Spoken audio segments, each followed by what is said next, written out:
More than 24 hours after a federal agent shot and killed 37-year-old J.Pretti. Pretti was an intensive care nurse and a U.S. citizen. Community members honoring his life with a memorial. Border Patrol calls the incident a preventable tragedy. DHS says agents fired defensive shots claiming Pretti was pointing a gun at them. Videos reviewed by our National Investigative Unit do not show Pretti ever touching or showing his handgun. Border Patrol Chief Greg Bovino addressed the video, saying an investigation will reveal what happened. Many videos out there, many different accounts that you may see, that I may see, that anybody here may see.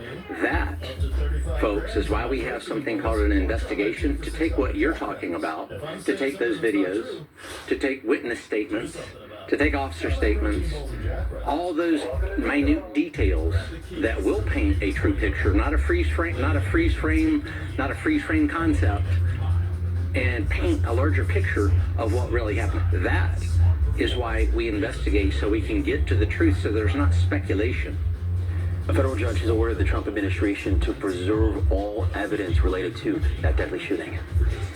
Meanwhile, Minneapolis Mayor J.Pretti is doubling down on the call to get federal agents out of his city. He says the city is filing a restraining order to stop federal immigration operations in Minneapolis. Our community is tired.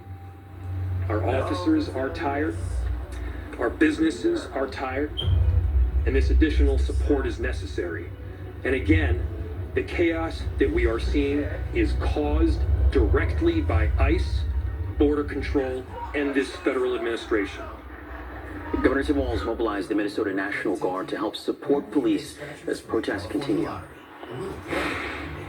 Anti-ICE demonstrations are taking place across the country in response to this latest deadly shooting. Protesters were carrying signs condemning the actions of federal agents in San Francisco. In Los Angeles, as a large crowd marched from Plaza Park downtown to the federal building. And a similar scene here in Sacramento, people marching in the streets to the John Moss Federal Building in downtown. In the wake of the shooting, the leaders of several federal agencies are being asked to testify before Congress. Representative Andrew Garbarino of New York wants the leaders of ICE, Customs and Border Protection, and U.S. Citizenship and Immigration to testify before the House Homeland Security Committee. Garbarino says Congress has a responsibility to ensure the safety of law enforcement and the people they serve and protect. A testimony is set to happen next month or in March. For more coverage of the unfolding situation in Minneapolis, download the free KCRA3 app and turn on the alerts. Right now, we're keeping an eye on the winter storm sweeping across the country, bringing plenty of ice and snow with it. Nearly 200 million people across dozens of states are being impacted. On the top left of your screen, snow blanketing the Great American Ballpark in Cincinnati, with crews working to shovel it away. On the bottom left, you see the snowplows in Dallas out in full force. Power outages are surging, especially in the south. And on the top right of your screen, you see a thick layer of snow creating slippery driving conditions in our nation's capital. On the bottom right, you can see an aerial perspective of Oklahoma City. The city and the roads completely covered in white. New York is one of the states being hit hardest by this storm. In this video, you see New York City's mayor seen shoveling snow alongside crews.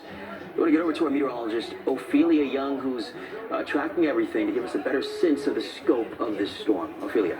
Yes, Cecil, the storm is moving through the East Coast right now and winding down for the rest of the country. So this is what we have so far in terms of snow accumulation numbers. Anywhere from 3 to 8 inches fell in New Mexico and northern Texas, 6 to 8 inches in Oklahoma and parts of Kansas. We have up to 14 inches in parts of the South. The hardest hit so far has been the Midwest. There are weather stations in Ohio that are counting 1.5 feet of snow. And so far on the East Coast, 9 to 15 inches of snow has fallen so far. New York looking at the potential for another inch. We're turning our attention to spots like Portland, Maine now. They're forecast to get 10, 11 inches as the storm arrives to New England. You can see the storm that's moving over Boston, New York right now. Further south, where you see that pink, right behind it, ice storm warnings are still in place. And we still have a few snowflakes that are dwindling in Dallas and Denver. Right now, we still have weather alerts across the eastern 2/3 of the country. Where you see that pale purple there, extreme cold warning for the very cold air that is settling in behind the storm. We're looking at temperatures that are below freezing all the way down to San Antonio currently, and below 0 zero all the way up to Bismarck, currently at negative 13 degrees. They're looking at temperatures below freezing for the rest of this week. Cecil. Ophelia, thank you. That winter